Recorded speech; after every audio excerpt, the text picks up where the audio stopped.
Stage. So VLC வந்து ரொம்ப ஆசமாக இருந்துச்சு. பர்சனலி எனக்கு ரொம்பவே இம்பேக்ட் பண்ணியிருக்கு. எனக்கு ஸ்டார்டிங்கில் இந்த அளவுக்கு வந்து இந்த விஎல்சி இருக்கும்னு தெரியல.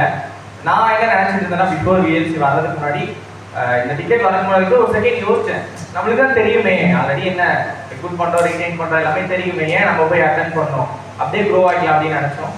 பட் இங்கே வந்ததுக்கு அப்புறம் தான் தெரியுது நம்ம எவ்வளவோ கற்றுக்க வேண்டியது இருக்குது. நம்ம வந்து இன்னும் கற்றுக்க வேண்டியது வைட் ரேஞ்ச் ஆஃப் நாலேஜ் இருக்குது. பட் நம்ம தான் நினச்சிட்டு இருக்கோம் நம்மளுக்கு எல்லாமே தெரியுது அப்படின்னு சொல்லி. அப்போது நம்ம ஏன் இன்னும் வளராமல் இருக்கோம் அப்படின்னா, லேக் ஆஃப் நாலேஜ். சார் அந்த ப்ராப்ளம் சால்விங், லைக் என்ன நாலேஜ் ஆக்சுவலி நம்ம வந்து ஒரு டவுன்லைன் தப்பு பண்ணிட்டாங்க அப்படின்னா, இதை நான் ரொம்ப நல்லா வந்து புரிஞ்சுக்கிட்டேன். ஒரு டவுன்லைன் தப்பு பண்ணிட்டாங்க அப்படின்னா ஒன்று அவங்க கிட்ட ரியாக்ட் பண்ணுறோம், இல்லைன்னா நம்ம வந்து லைக் அவங்க அவ்வளோதான் அப்படின்னு விட்டுட்டோம். அதை எப்படி சால்வ் பண்ணுறோம் அப்படின்னு சொல்லிட்டு நம்ம யோசிக்கிறது எல்லாரும் சார் யோசிக்க வச்சார் இன்னைக்கு. பர்சனலாக அது எனக்கு ரொம்ப இம்பாக்ட் பண்ணிச்சு. அடுத்து இந்த கேல்குலேஷன்லாம் வந்து பார்த்தீங்கன்னா பர்ஃபார்மன்ஸ் போனஸோட அதோட ஸ்டாப் பண்ணது கற்றுக்கினது.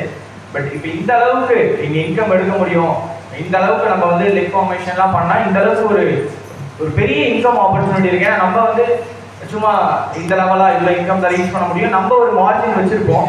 பட் இல்லை, அதை தாண்டி இங்கே ரீச் பண்ண முடியும் அப்படின்னு சொல்லிட்டு கேல்குலேஷனில் காமிச்சாங்க. உண்மையாகவே ஒரு ஐ ஓப்பனிங்காக இருந்துச்சு.